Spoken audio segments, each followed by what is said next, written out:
Hello friends. तो अभी हम करने वाले हैं इंडियन लॉजिक पार्ट 3। ये हमारा थर्ड एंड फाइनल पार्ट है जिसमें कंप्लीट हो जाएगी हमारी इंडियन लॉजिक। चलो अभी स्टार्ट करते हैं।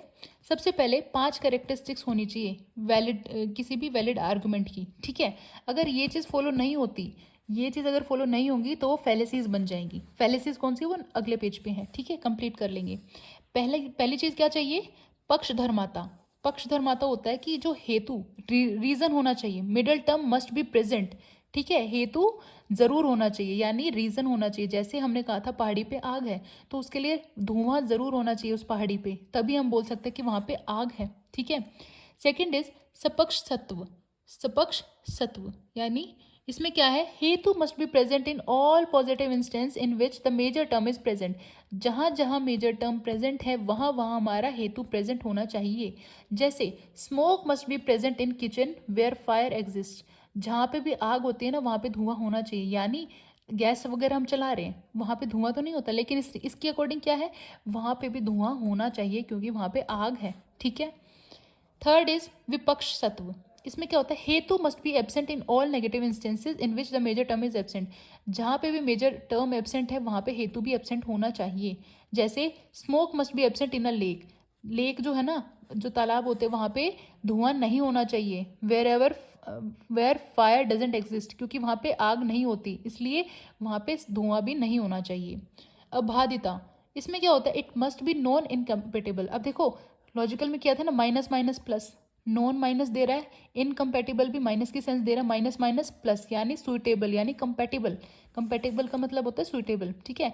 It must be suitable with minor term, minor term के साथ सुटेबल होनी चाहिए। जैसे it must not prove the coolness of fire. Fire की कूलनेस प्रूव नहीं करनी है यहाँ पे। ठीक है। पांचवा है अविरुद्ध। अविरुद्ध में क्या होता है? It must be qualified by the absence of counter acting reasons which lead to a contradictory conclusion. ठीक है, इसमें किस चीज़ की एब्सेंस होनी चाहिए?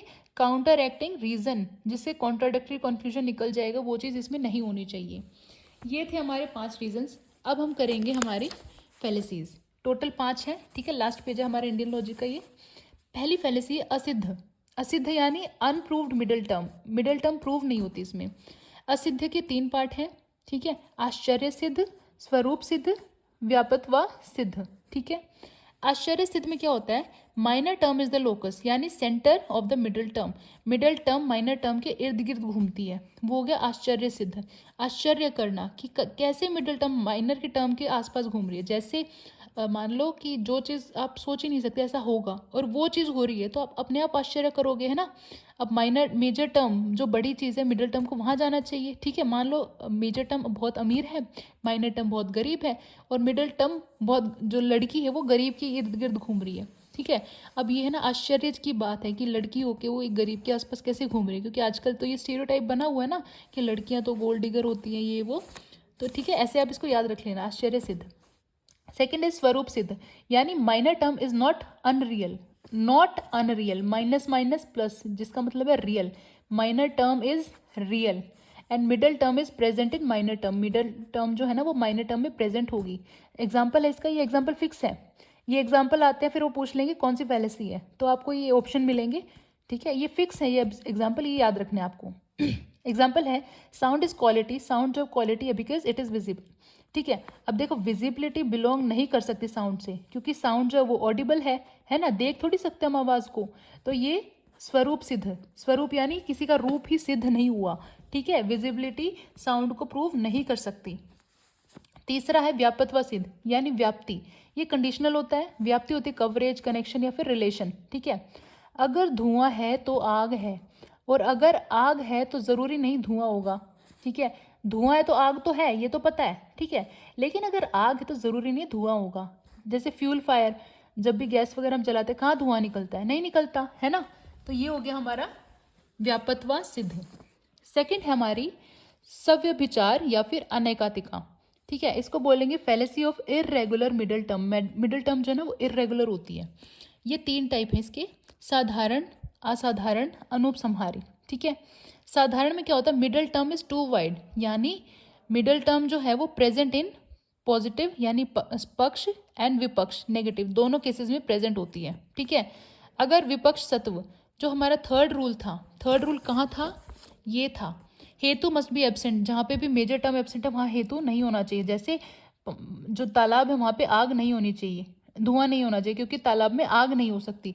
अगर ये चीज़ फॉलो नहीं होती तो फैलेसी कौन सी बनेगी, साधारण वाली। ठीक है, तो इसमें फैलेसी क्या है, जैसे the hill has fire because it is knowable, जो पहाड़ी है वहाँ पे आग है क्योंकि ये चीज़ हम जान सकते हैं, हाँ इट इज़ नोएबल। ठीक है, साधारण का ये एग्जाम्पल है, ये एग्जाम्पल्स फिक्स है, आपको ये रटने हैं। ठीक है, ये जो बता रही हूँ ना, ये वाले sound is quality because it is visible, the hill has fire because it is knowable, ये जो है ये फिक्स है, ये आपको याद रखने पड़ेंगे किसका था। ठीक है, नेक्स्ट इज असाधारण। असाधारण में क्या होता है, middle term is too narrow, बहुत ज़्यादा वो हो जाती है पास, किसके, सिर्फ पक्ष में प्रेजेंट होगी, यानी माइनर टर्म में प्रेजेंट होगी। ये कंडीशन वायलेट करती है पक्ष सत्व वाला रूल, जो सेकंड रूल था ना पीछे, उसमें जो सेकंड रूल था, अगर वो चीज़ फॉलो नहीं होती तो ये आ जाएगी असाधारण वाली फैलेसी। तीसरा है अनुपसंहारी, यानी middle term is non exclusive, यानी एक्सक्लूड कर देती है, वो छोड़ देती है सबको। ठीक है, और माइनर टर्म इंक्लूसिव होती है, यानी पक्ष एंड विपक्ष के लिए कुछ नहीं छोड़ती, सब कुछ अपने आप में इंक्लूड कर लेती है। जो माइनर टर्म है ना वो सब कुछ ले लेती है और किसी के लिए कुछ छोड़ती ही नहीं है। ठीक है, दो फैलेसीज होगी, ये हमारी लास्ट तीन फैलेसीज, यहाँ पे हमारी इंडियन लॉजिक कंप्लीट हो जाएगी। थर्ड इज सत प्रतिपक्ष। सत प्रतिपक्ष में क्या होता है, जब भी दो कॉन्ट्राडिक्टरी मिडल टर्म होती है, ठीक है, उसको सत प्रतिपक्ष बोलते हैं। जैसे एक मिडल टर्म दूसरे मिडल टर्म को कॉन्ट्राडिक्ट करती है। यहाँ पे मैं बोल रही हूँ एग्जाम्पल, ये याद रखना, साउंड इज एटर्नल, साउंड जो एटर्नल है बिकॉज इट इज ऑडिबल, क्योंकि वो सुनी जा सकती है। अब कंक्लूजन निकला, sound is non eternal, sound जो वो नॉन एटर्नल है, क्यों, क्योंकि बिकॉज इट इज प्रोड्यूस्ड, क्योंकि इसको प्रोड्यूस किया जाता है। अब जो प्रोड्यूस है ना, ये प्रूव नहीं करता एक्सटर्नल को। ठीक है, ये किसको, ये जो है, ये था ना हमारा रीजन, इसको ये चीज़ प्रूव नहीं कर पा रही, इसलिए ये हो गया सत प्रतिपक्ष, यानी एक मिडल टर्म दूसरे मिडल टर्म को कॉन्ट्राडिक्ट करेगी। ठीक है, नेक्स्ट इज बाधिता। इसमें जो मिडल टर्म है वो कॉन्ट्राडिक्टरी होती है, लेकिन प्रमाण के थ्रू, ना कि इन्फ्रेंस के थ्रू। ठीक है, प्रमाण के थ्रू ही होगी, इन्फ्रेंस के थ्रू नहीं होगी। जैसे ऑब्जेक्ट के थ्रू होगी, प्रमाण क्या था हमारा, ऑब्जेक्ट है ना, फायर इज कोल्ड, आग जो है वो ठंडी है, because it is a substance, क्योंकि सब्सटेंस है वो। अब देखो मिडल टर्म जो है वो डायरेक्टली कॉन्ट्राडिक्टरी होगी यहाँ पे, क्योंकि फायर जो है, बिकॉज फायर हॉट होती है, आग जो कैसी होती है, ठंडी होती है, लेकिन यहाँ क्या प्रूव कर रहे हैं, कोल्ड। ये चीज़ गलत हो गई ना, इसलिए बाधिता, यहाँ पे कॉन्ट्राडिक्टरी होती है मिडल टर्म। लास्ट है विरुद्ध। ठीक है, इसमें क्या होता है, ये भी कॉन्ट्राडिक्टरी मिडल टर्म होती है। ठीक है, इसमें जो मिडल टर्म है वो मेजर टर्म की प्रेजेंस से इफेक्ट नहीं होती, लेकिन अगर माइनर टर्म की एब्सेंस हो गई तो वो कॉन्ट्राडिक्ट करेगी। मेजर टर्म अगर एब्सेंस हो गई तो वो कॉन्ट्राडिक्ट करेगी। ठीक है, ये था हमारा इंडियन लॉजिक, यहाँ पे कंप्लीट हो चुका है। आई होप आपको वीडियो पसंद आई होगी। Indian logic and logical reasoning हम कंप्लीट कर चुके हैं। नेक्स्ट वीडियो में आप कमेंट सेक्शन में डालो मैं कौन सी यूनिट स्टार्ट करूँ जो आपको टफ लगती है, चाहे वो मैथ्स हो गया, डीआई हो गया, teaching aptitude, research aptitude, communication, comprehension, ICT. ठीक है, जो भी आपका रह गया हायर एजुकेशन, जो आपको ज़्यादा टफ लगता है वो मैं स्टार्ट कर दूंगी पहले, ताकि जो टफ टॉपिक है वो हम पहले कवर कर लें। ठीक है, क्योंकि मैथ्स और डीआई में ज़्यादा प्रॉब्लम आती है, उसमें प्रैक्टिस भी चाहिए होती है, तो अगर आप कहोगे तो मैं वो स्टार्ट कर दूंगी पहले ही। ठीक है, ज़्यादा टफ नहीं है, बहुत ईजी तरीके से मैथ्स भी आप करेंगे। Thank you guys, stay tune, please like share and subscribe.